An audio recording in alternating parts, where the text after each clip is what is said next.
I gotta ask you, because we're moving into this era of generative AI and Mhm. GPT-4 and Bard and all these new tools that will be able to generate language and conversation and do a lot of the things that we do online. Is that the future? And what's going to happen to the content Mhm. production that you have got to know so well? Yeah, I've thought about that a lot, like with ChatGPT coming on board and mimicking what you and I do, right? Right. I don't think there'll ever be a replacement for human interaction because in order to get AI to render a good result, I have to kind of ask it for specific things. And I know it'll get better and it'll get smarter. And that creeps me out, to be honest.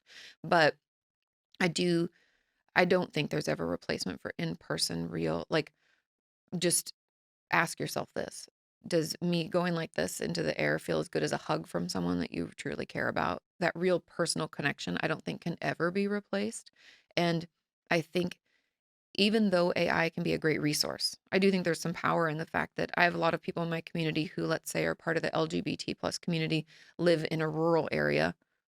Maybe could be in the Bible Belt. They don't feel very accepted, very understood. They're afraid to talk about it. If you can hop online and communicate with someone who does, that could save a life and that could be really powerful. So there are benefits, but I am a little cautious or resistant to say that it could replace. I see it as a resource. I see it as like another arm, just in the same way I see social media. I think we can get scared about things and think it's going to take over, but it only takes over as much as we let it. And what if we just used it as a way to, fill those gaps that we know are there in our mental health treatment, in the available care? Like people saying they can't find someone who has time. If they could, for a period, see an AI therapist that at least supports them, helps them feel heard and understood, that's pretty powerful. Yeah, we don't. I was at a company that was trying some of that, and we had found a really interesting thing, which I've been thinking about a lot recently because I use GPT-4. I think it's a really powerful tool, Hmm. um, and it writes really well. It It, can it give you does. fantastic reports and fantastic conversations. But when we tried something like this in the company with a chatbot for therapy, people didn't like it Mm-mm.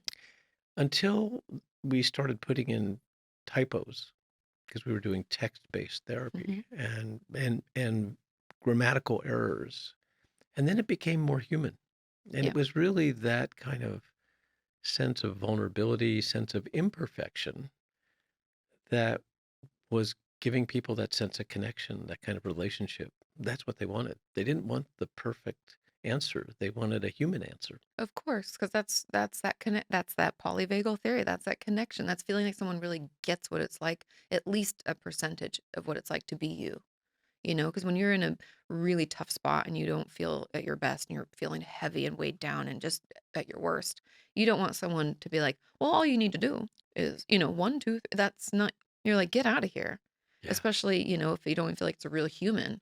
You're like, "Ugh, you don't even know. Like, not that we can talk to AI, I guess we could, but you're like, you don't even know what it's like to be human. So what are you doing? Well, of course, you could imagine that the day will come when you can certainly code it to be able to produce all of those I errors know. to make it It's seem even more human. too creepy.